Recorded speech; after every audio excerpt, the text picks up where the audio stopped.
नमस्कार मित्रों।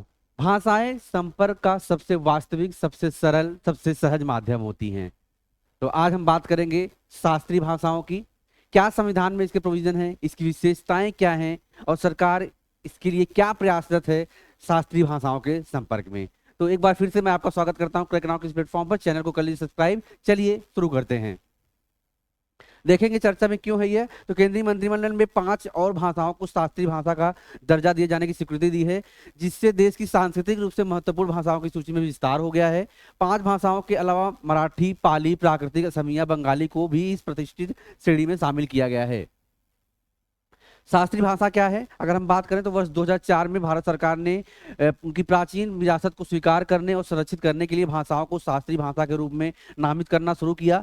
भारत की 11 शास्त्रीय भाषाएं देश के समृद्ध सांस्कृतिक इतिहास की संरक्षक हैं तथा अपने समुदायों के लिए महत्वपूर्ण ऐतिहासिक और सांस्कृतिक उपलब्धि का एक प्रतीक हैं।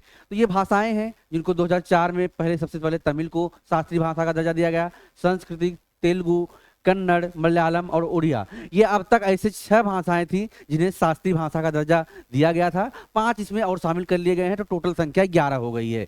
भारतीय शास्त्रीय भाषाएं समृद्ध ऐतिहासिक विरासत, गहन साहित्यिक परंपराओं और विशिष्ट सांस्कृतिक विरासत वाली भाषाएं हैं। अगर इनके महत्व की बात करें तो इन भाषाओं ने इस क्षेत्र में बौद्धिक और सांस्कृतिक विकास में महत्वपूर्ण भूमिका निभाई है। उनके ग्रंथ साहित्य, दर्शन और धर्म जैसे विविध क्षेत्रों में बहुमूल्य अंतर्दृष्टि प्रदान करते हैं। मानदंड साहित्य अकादमी के तहत भाषा विशेषज्ञ समितियों की सिफारिशों पर इसे वर्ष 2005 और 2024 में संशोधित किया गया। वर्ष 2005 के संशोधित मानदंड इस प्रकार हैं।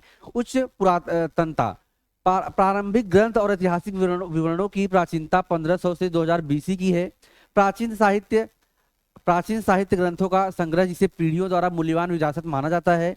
ज्ञान ग्रंथ, किसी मूल साहित्यिक परंपरा की उपस्थिति जो किसी अन्य भाषा समुदाय से उधार नहीं ली गई हो। विशिष्ट विकास अगर हम बात करें तो शास्त्रीय भाषा साहित्य आधुनिक विकास से भिन्न होने के कारण शास्त्रीय भाषा तथा उसके बाद के रूपों अथवा शाखाओं के बीच एक विसंगति से भी उत्पन्न हो सकती है। कुल मिलाकर एक मानदंड ऐसा है जिसमें भाषा की पुरातनता होनी चाहिए, वह ओरिजिनल फॉर्म में होना चाहिए और उसके अन्य कई प्रोविजन शामिल हैं। वर्ष 2024 में किसी भाषा को शास्त्रीय घोषित करने के मानदंडों में संशोधन किया गया है, जिसके तहत ज्ञान ग्रंथ किसी अन्य भाषा समुदाय से उधार न ली गई मूल साहित्यिक परंपरा की उपस्थिति को ज्ञान ग्रंथ, विशेष रूप से कविता, पुरालेखी और शिलालेखी साक्ष्य के साथ ग्रंथ द्वारा प्रतिस्थापित किया गया है। लाभ अगर हम बात करें तो शास्त्रीय भाषा के लाभ क्या होते हैं, तो शास्त्रीय के रूप में नामित भाषाओं को उनके अध्ययन और संरक्षण को बढ़ावा देने के उद्देश्य से विभिन्न सरकारी लाभ प्राप्त होते हैं। शास्त्रीय भारतीय भाषाओं के अनुसंधान, शिक्षण या संवर्धन में उल्लेखनीय योगदान देने वाले विद्वानों को प्रतिवर्ष 2 अंतर्राष्ट्रीय पुरस्कार दिए जाते हैं। ये है राष्ट्रपति सम्मान प्रमाण पत्र पुरस्कार और महर्षि बादरायण सम्मान पुरस्कार। तो 2 अंतर्राष्ट्रीय पुरस्कार दिए जाते हैं ताकि उनके संबंध में शोध हो सके, उनके भाषाओं का विस्तार हो सके।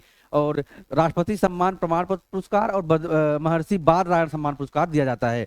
विश्वविद्यालय अनुदान आयोग केंद्रीय विश्वविद्यालय और शोध संस्थानों में शास्त्रीय भारतीय भाषाओं पर ध्यान केंद्रित करने के लिए व्यावसायिक पीठों के निर्माण का समर्थन करता है। इन भाषाई खजानों को सुरक्षित रखने और बढ़ावा देने के लिए सरकार ने मैसूर में भारतीय भाषा संस्थान में शास्त्रीय भाषाओं के अध्ययन के लिए उत्कृष्टता के केंद्र स्थापित किए हैं।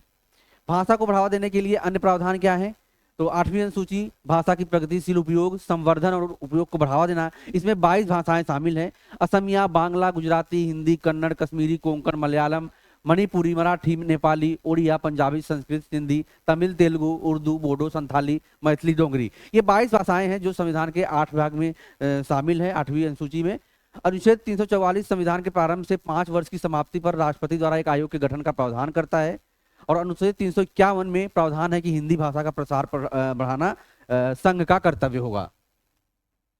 भाषाओं को बढ़ावा देने के अन्य प्रयास अगर बात करें तो परियोजना अस्मिता जो है, परियोजना अस्मिता का लक्ष्य 5 वर्षों के भीतर भारतीय भाषाओं में 22,000 पुस्तकें प्रकाशित करना है। परियोजना अस्मिता। नई शिक्षा नीति में भी बात की गई है भाषा के प्रसार की।